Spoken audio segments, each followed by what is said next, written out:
I'm Tom Groves. I'm the former CEO of WCP Solutions out of Seattle, Washington, and now I'm a board member, Tom Groves.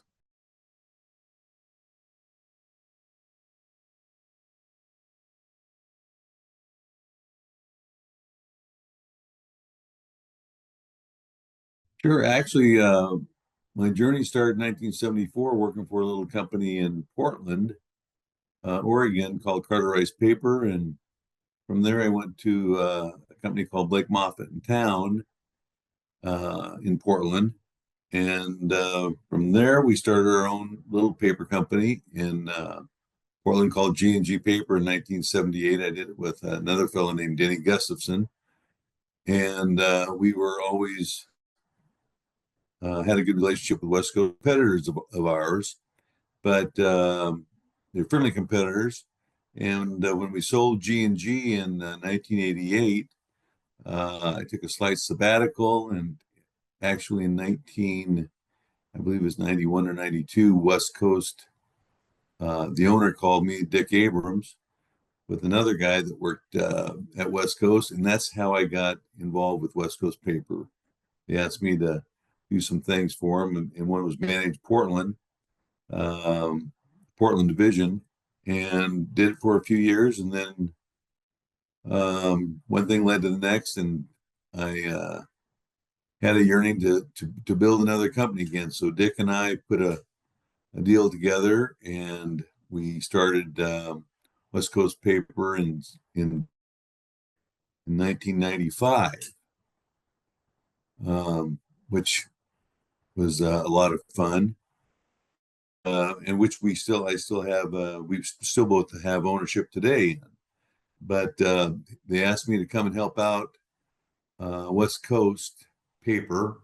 This is prior to it being renamed WCP in 2006, and that's when I got involved with the corporation as president first, and then I became CEO. I've been CEO and president, and through the years, and just basically from 2006 to this day, I've just been basically consumed with helping build a regional distribution company, and we've been very, very successful. So that's kind of takes us up to where we are today, and it's been a lot of fun.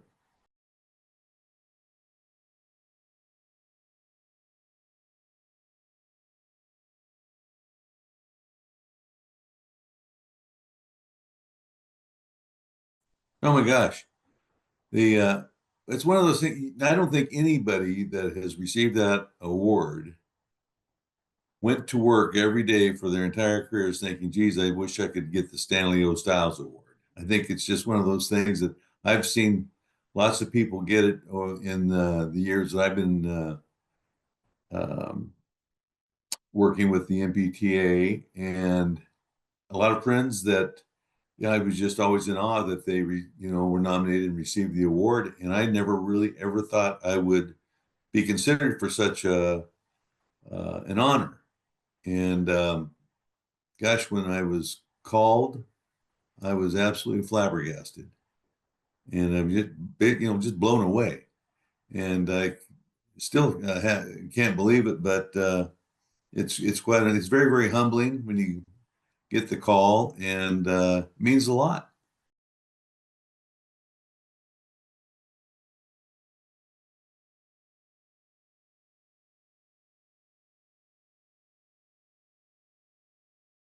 Well, when I got involved with West Coast Paper, what I brought to the party was maybe a little bit different perspective on how businesses should operate, and I always operated under the principles that um, let's try to keep it as simple as possible so that everybody involved, from um, people, warehouse people, truck drivers, all the way up kind of understand what we're trying to accomplish.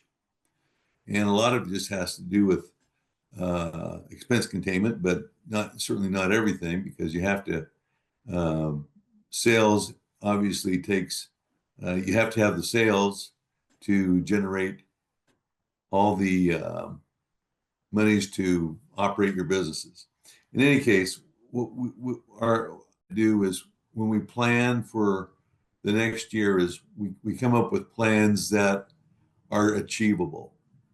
Because in my past experience, I worked for some companies that they put plans together and there was no way that they could be accomplished for the benefit of management or something, and I don't know. But I would, I learned from that experience, and my what came out of it was put plans together that are achievable. They're not lay down plans, but and they're enough to get people to stretch and to do a little bit more. But there's nothing worse than putting a that isn't achievable. And I guess the people that do it think for the first month or so, they feel pretty good about it because it's a big plan. But when it's become very, very evident it's not achievable, then you've got this big weight hanging around everybody's neck until the next planning season. So that's kind of, in a few words, kind of what I've tried to bring to West Coast Paper.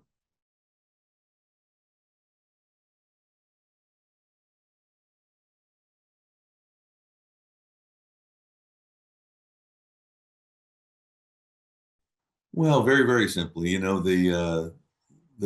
always believed that if you're part of a community, you're running a business, and you're being an essential provider to a lot of businesses in the community, you have to give back to the community.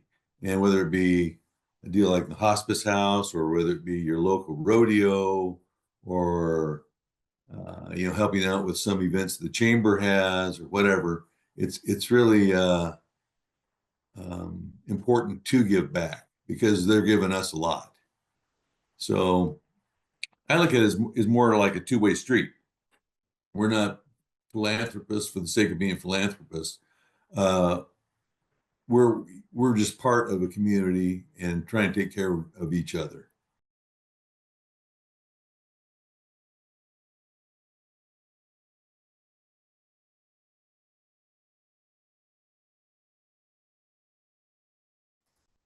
Oh, that's a good one. Um, I guess this might sound kind of strange, actually, but the number one thing is, when you're in this business, or any business, and you live the business, first off, stay in shape, because it's a long haul. And a lot of people don't even get the physical part of it, but it can be draining on you. And if you're out of shape, it'll drain you. And I learned that kind of the hard way about halfway through my career.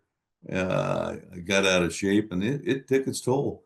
But if you're in shape, you can take a lot of, I hate to use the word abuse, but call it what it is.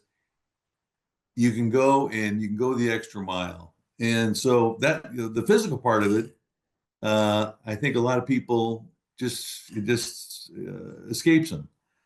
The other part of the equation is be an advocate for the industry. It's a great industry, and there's a lot of miles left in it. And if nothing else, be a good ambassador for it, because it's something we, proud of. And, we've taken some abuse, but it's from people that don't understand the industry, basically. But it's a very, very honorable industry to be a part of. And I've always been proud of it.